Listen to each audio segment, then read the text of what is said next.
Halo Sobat Diet, jumpa lagi bersama Diet Pintar. Buat kamu yang merasa ekonomi itu sulit, yuk ikutin terus 2BDP, belajar bersama Diet Pintar. Kali ini, Diet Pintar akan membahas perbedaan mikroekonomi dan makroekonomi. Tapi sebelum itu, Sobat harus tahu dulu bagaimana ilmu ekonomi bisa berkembang hingga saat ini.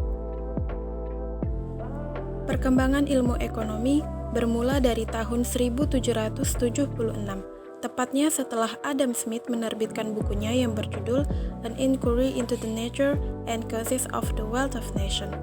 Pandangan Adam Smith yang dituliskan dalam buku tersebut mengenai teori-teori ekonomi terus dikembangkan oleh ahli-ahli ekonomi dari pandangan klasik. Semenjak saat itu, ilmu ekonomi terus berkembang. Dalam ilmu ekonomi, terdapat dua teori pokok yang dijadikan landasan dalam analisis ekonomi. Teori-teori tersebut adalah teori mikroekonomi dan teori makroekonomi. Mikroekonomi sendiri adalah cabang dari ilmu ekonomi yang berkaitan dengan perilaku para pelaku ekonomi seperti konsumen atau individu, pekerja, dan perusahaan. Mikroekonomi berusaha mengamati bagaimana pelaku-pelaku ekonomi membuat suatu keputusan atau suatu pilihan. Contohnya, bagaimana konsumen memutuskan produk apa yang ingin dibeli dan faktor apa yang memengaruhi keputusan tersebut. Contoh lainnya yaitu perilaku suatu perusahaan. Mikroekonomi berusaha menjelaskan bagaimana perusahaan memutuskan jumlah pekerja yang akan dipekerjakan. Begitupun sebaliknya, pekerja juga akan memutuskan di mana mereka akan bekerja.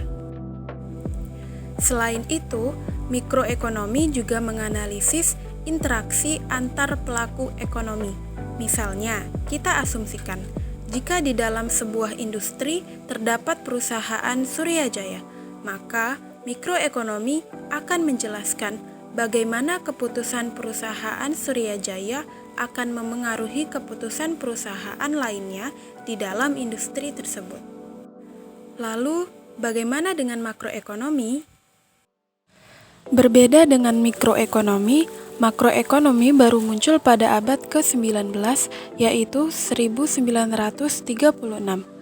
Munculnya teori makroekonomi dilatar belakangi oleh terjadinya kemerosotan ekonomi yang cukup besar di berbagai negara di dunia pada tahun 1929.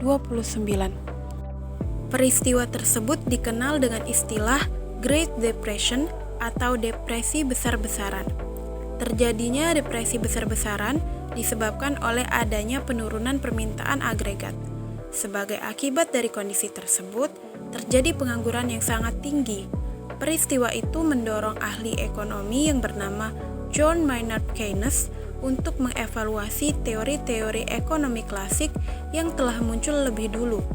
Evaluasi tersebut diutarakan Keynes melalui bukunya yang berjudul The General Theory of Employment, Interest, and Money yang diterbitkan sekitar tahun 1836.